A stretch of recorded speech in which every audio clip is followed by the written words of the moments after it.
Hey everybody, it's Never, and I'm coming to you via my phone today because I'm going to show you something I've been waiting to show you for a long time.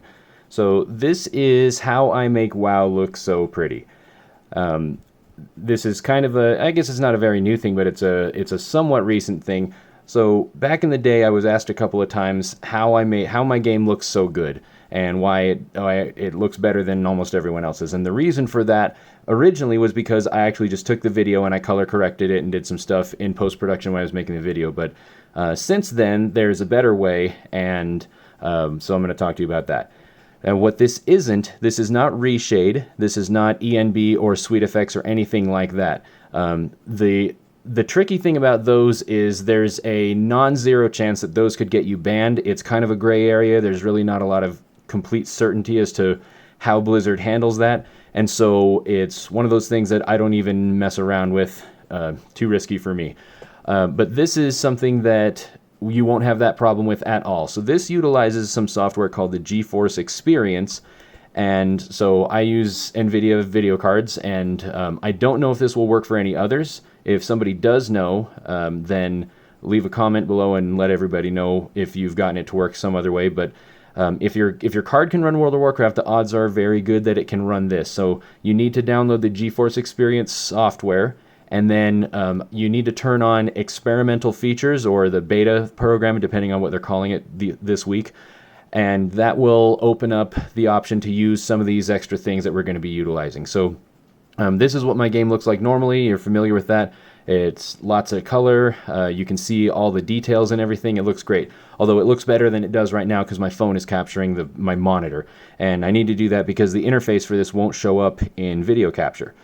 So the first thing we need to do is we need to make sure that the monitor itself physically is calibrated right. And the best way to do that is to go on the internet and find there's some images you can get to help you calibrate your monitor properly so that you can see the full range of dark and light colors, and the colors all look right, and people's skin tone looks right, so that everything is how it should be. Once that is done, the next thing is to come over here into the Nvidia control panel, and you want to choose the monitor that you're playing games on, and then you want to make sure a couple of things are set a certain way. One is you want the full dynamic the full output of dynamic range, as opposed to limited. And what this does is this makes sure that you can see everything from total black all the way to solid white. If it's a limited range, you're not going to see all of the detail that you could, and you end up with what's called either a white blowout or dark crushing. And white blowout is kind of like if you ever see in movies or something where it gets like super, super white that it almost starts to look gray in the center of it. That's blowout white, and you don't want that. Black crushing is where if you've got like a phone with an AMOLED display and you're watching a really dark movie, sometimes you see those dark, blocky splotches of black around things. You don't want that because it looks terrible. You want a nice smooth fade to black. And so the full output dynamic range is going to help make sure that you get that nice smooth fade and you see all the information that's there.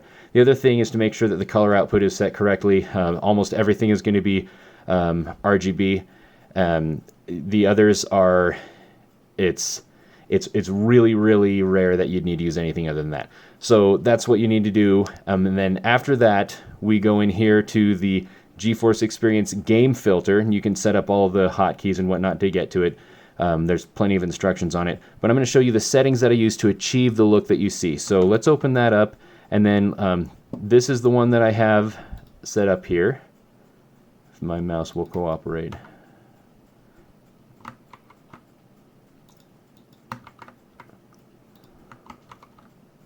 Here we go. So this is the game's default color palette. It's not terrible, but we can certainly do a little better and make it more interesting.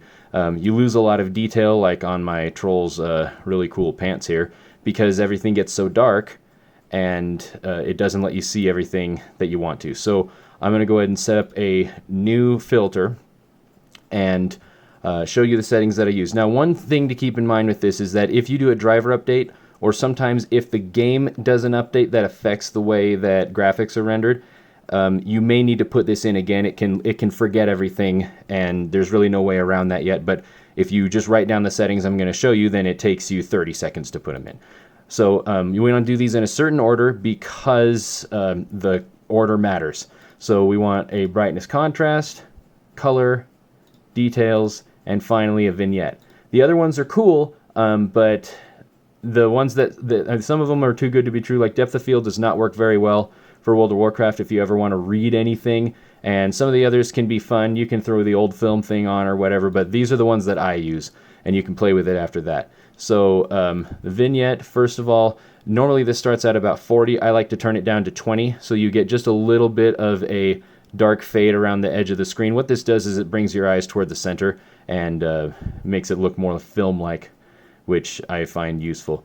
So for brightness and contrast, we want to start out with our gamma at 20%, and these are ballparks. You can adjust it a little bit here and there for your taste. Shadows we want to put up to 20%, highlights all the way up, and contrast we want a negative 20. Exposure we also want at negative 20. And it's starting to look kind of terrible, but we'll get there. Vibrance all the way up. Details, we want clarity to maximum. Sharpen, World of Warcraft I set sharpen quite a bit higher than other games, so I just leave it at 40 or 50. HDR toning, we want to turn to negative 20 also. And then I like to put the bloom up to 20, just because it gives it a little more of an airy fantasy look. And finally, temperature, I'll tick up to 12. And that sets the color and everything just right how I have it. Now, coming off of the normal the normal color palette, this looks really, really saturated. And if it's too much, then you just turn vibrance down a tiny bit, and you can get it a little closer to vanilla colors. But I like it nice and colorful, especially when you've got spell effects going. And so those are the settings. So what we're doing is, you'll notice if we go back and forth, all of that dark that is keeping you from seeing the details, what we've done by lowering the contrast and then regaining detail by raising up the gamma and stuff like that, that's what we've done, is we've taken the darkest colors and kind of moved the palette up a little bit so that we've got more contrast in the midtones and a wider shadow range and a slightly wider highlight range, which is why we can bump highlights all the way up and increase the shadows to recover the reduction in the contrast and the way we've set up HDR toning. So this is just designed to get more color out of things and to make the game look, to see more of the detail that's already there. So there's default and there's color adjusted. You can accomplish some of this stuff in the regular game settings if you want to over here, but I would just leave these things just default if you're going to mess with it in your driver. Let's go in a little closer so you can see some of the difference in detail again. So this is the default, and this is with all of our adjustments. You know, your mileage may vary. You may need to mess with it and adjust it to get it to look right on your particular stuff, but this is how I set it up, and I've set it up on a couple of other computers, like my wife's computer. I set up the same thing, and it's pretty consistent from one to the other if you've calibrated your monitor the same way. So, and her monitor is not the same monitor. It's not even the same video card. So there's it's in my experience pretty consistent from one system to another. But that's how I get WoW to look amazing. This has a almost zero impact on performance or frame rate. You'll see that I'm hitting VSync 60 frames per second up in the corner pretty easily with it on. If I turn it off, I'm going to crash. It doesn't make a difference at all because this is running at the driver level. So it's the video card doing this instead of additional software running on top of it, which is one of the really great things about it, is it gives us that sort of freedom. But I mean, take a look at drab and boring and pretty and nice. You can look and see up, like up here on these rooftops, we can get a lot more detail out of them. So anyway, that's how I do that. I hope that you enjoy that, and I hope it makes everyone's game look a little better.